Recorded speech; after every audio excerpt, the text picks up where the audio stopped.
So today is International Mindfulness Day, so what better opportunity than to do some mindful stitching. I hope you've got some materials ready to join along with me.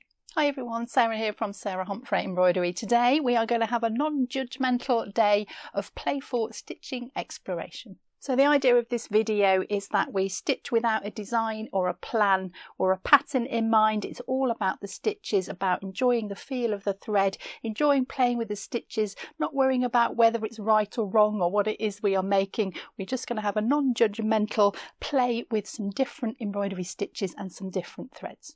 So if you'd like to stitch along with me, you'll just need a couple of things. So you'll need some fabric to stitch on. You can pick a nice bright colour. You can pick a neutral colour if you'd rather. It's quite nice to have a colour because I don't want you to worry about whether there's anything showing through the stitches. So a colour is quite nice. That's a bit bright.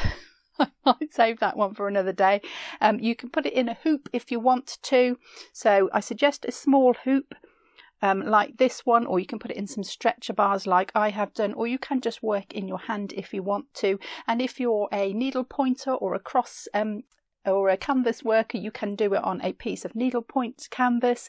If you're a cross stitcher, you can do it on a piece of Ada as well. I've got some samples of both of those I'll show you at the end. So this really is suitable for anybody to have a play with the threads and the stitches. So you also need some threads to stitch with. So I've just had a little dive into my tulip tin. This is where I keep all my little leftovers and things that haven't got a label on them anymore. And I've just pulled out a few little bits and bobs. I've kind of got a colour scheme, but you don't have to have a colour scheme if you don't want. You could just dive in your stash and just pull out a colour and see whatever comes out next. You could just do it in one colour and just play with the stitches alone. If you like white work, you could just do white work colours. So really anything goes with this, and don't use too many. I've just picked out a handful. I've got some stranded cottons, I've got a couple of perlés as well, and then something a little bit more interesting to play with, which I'll show you in a second. So really anything goes. You don't need anything special for this. Just have a look in your stash and see what you've got you can use. So I've got this blue fabric here in some stretcher bar frames. I'm doing it in stretcher bar frames because it's easier for me to film under the camera, but I want you to do a small piece for this because I just want you to not get carried away with doing something huge and it not being finished, and we just want to have a little play. So a small hoop or a small frame is really good. I've done one in a circular ring frame. I'm going to show you that one later as well. We'll have a look at that and some of the stitches on that. So I'm just going to do it in this. I've got them held in my versatile table clamp, so these are just good. They clamp to the table and you can put your frame in. It just keeps it nice and still, and you can use two hands. You only need one of these really if you're interested in these, and we do sell them in the shop. They're on the website. I'll put a link in the description below. But you only need one. I've just got two for extra steadiness under the camera, but again you can just work it in your hand if you want to. You don't need all of this equipment. I'm just showing you what it is that I am using. So I've threaded up a needle. I've got some perlé thread, so that's just a twisted thread. Just grab a colour and a thread that you like. Don't use anything too weird at the moment. We'll get to that in a second and we can get a bit more playful. Let's just get warmed up a little bit. So I'm going to put a knot in the end of my thread. However you want to tie a knot in it, absolutely fine. And we're not going to worry this time about starting and finishing a beautiful, neat starting and finishing. I'm just going to tie a knot and start on the back with a knot. If you want to start properly with the two little stitches, that's absolutely fine, but I want you to concentrate on the actual stitches really, and not about the starting and finishing so much. So I've just come up right in the middle of my fabric, and I'm just going to start with a running stitch. Doesn't get simpler than that. Let's just get going. Let's just put some stitches in. I don't want you to overthink it. Just enjoy the feeling of the stitching. Don't worry about where it's going. Just be a bit intuitive about it. Don't stop and overthink this.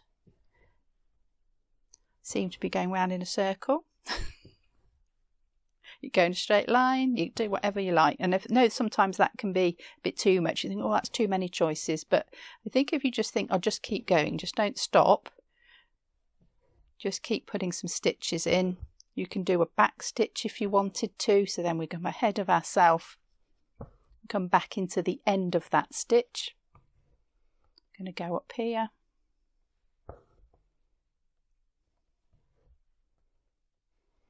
You can make your stitches a bit bigger. You can step it out a bit. You can cross them over. Let's go right across and through the middle of there.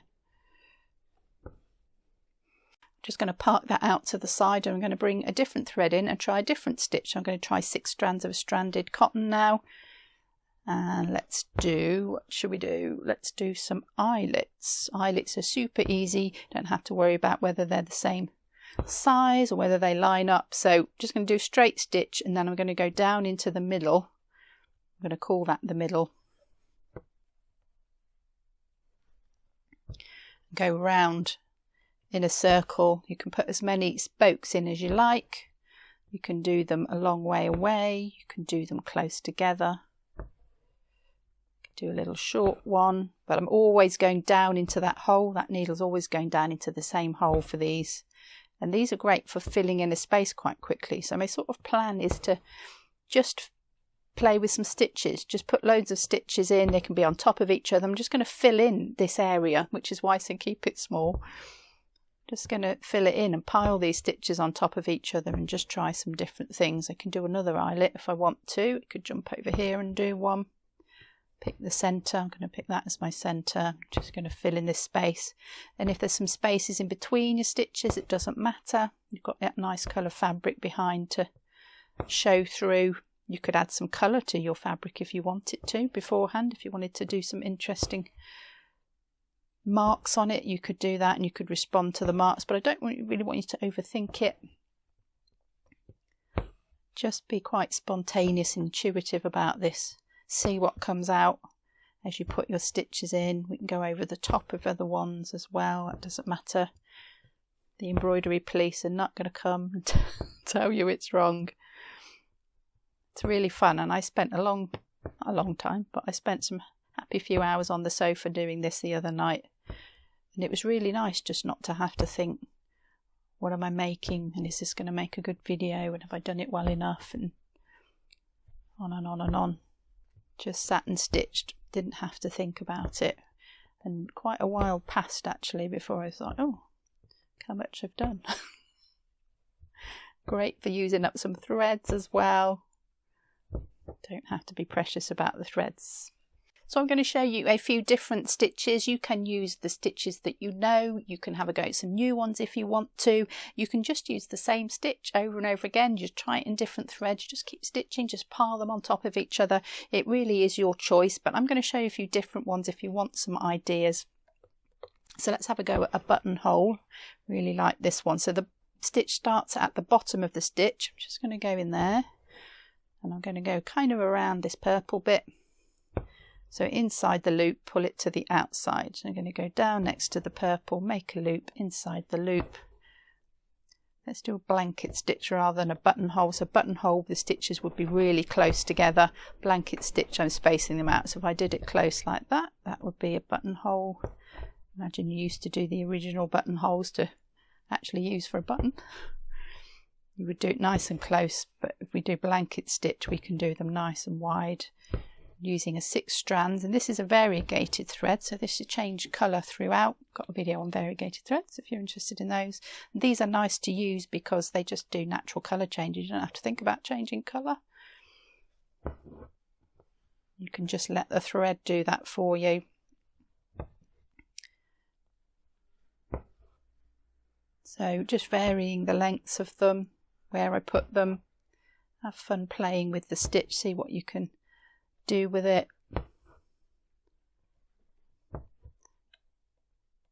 I'm just going to keep going as well, which I found was good when I did my little sample ones, was just go until you've finished the thread, because then you don't have to worry about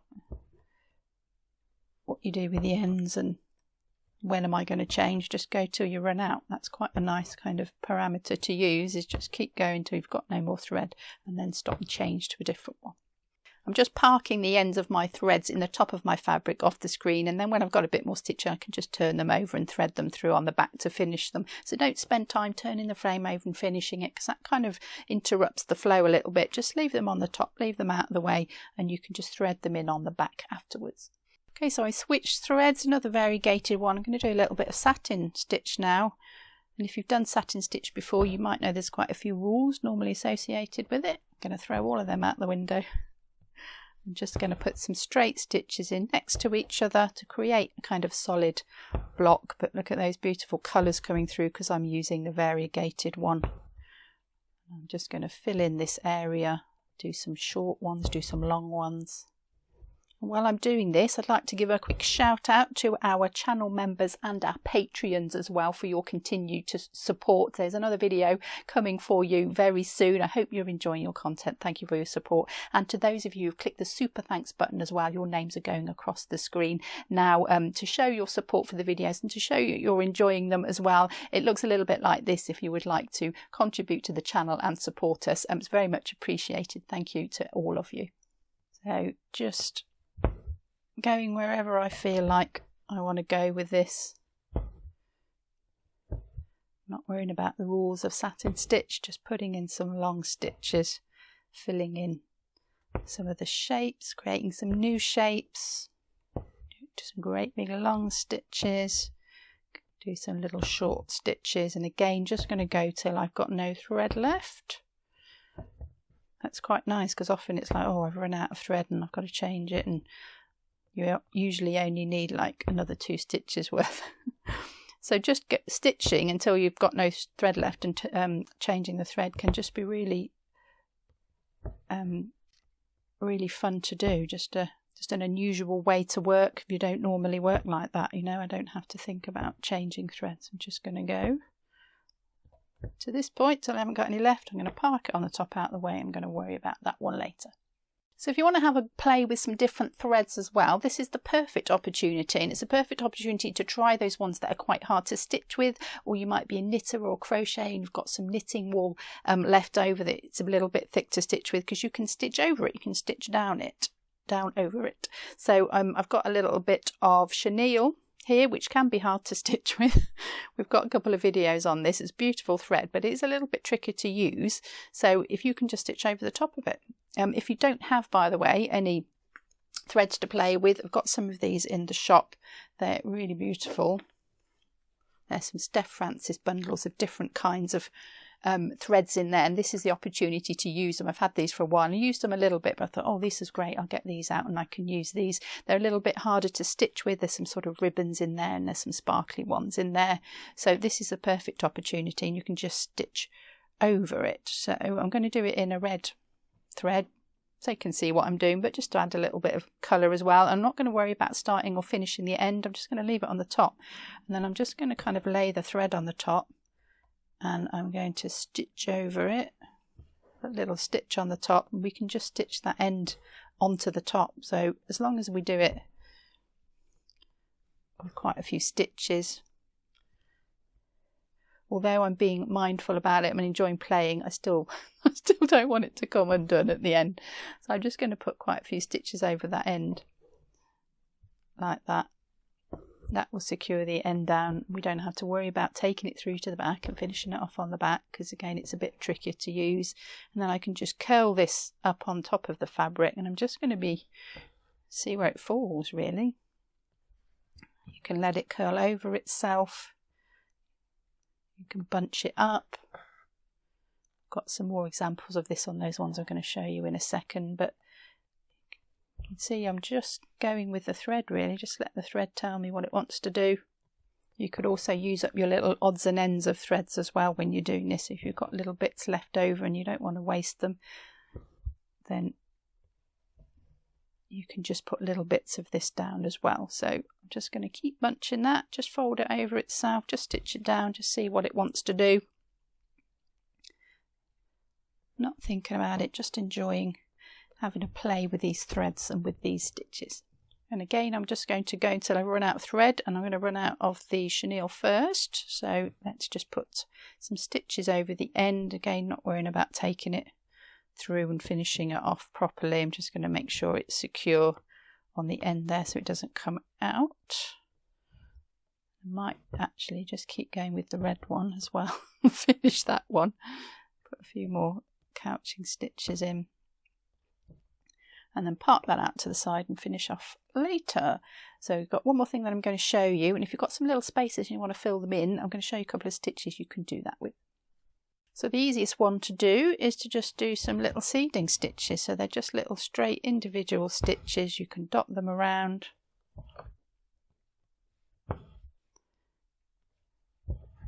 You can space them out as much as you want to space them out. You can do them close together. You can do them in pairs.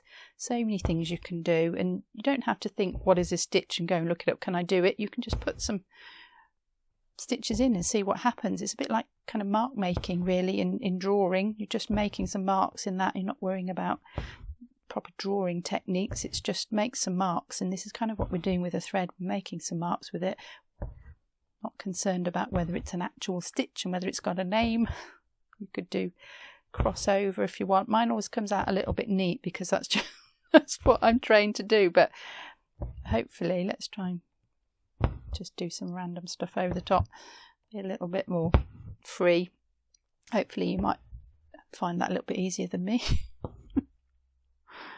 Be a little bit more creative with it. And do get a bit stuck sometimes in being a bit neat and tidy. You could put some knots in if you want to, or do a couple of French knots. If you hate French knots, now is not the time to do them. We're being mindful. We're doing mindful embroidery. Don't do stitches you really hate. But if you do like French knots and enjoy them, then you could stick some French knots in. You could just fill in some of these gaps with some French knots. Adds a little bit of texture to it. You could do any kind of knot that you like, really. You could do bullion knots. You could put beads in if you want to. But I think don't make it too complicated, because I think then you're off on planning and thinking about it too much. And it's just about using the things that you've got to hand and creating with those without overcomplicating it. So there's a couple of little ways there you can fill in some gaps. You can just put some cross stitches in. I say cross stitches, quite loose cross stitches.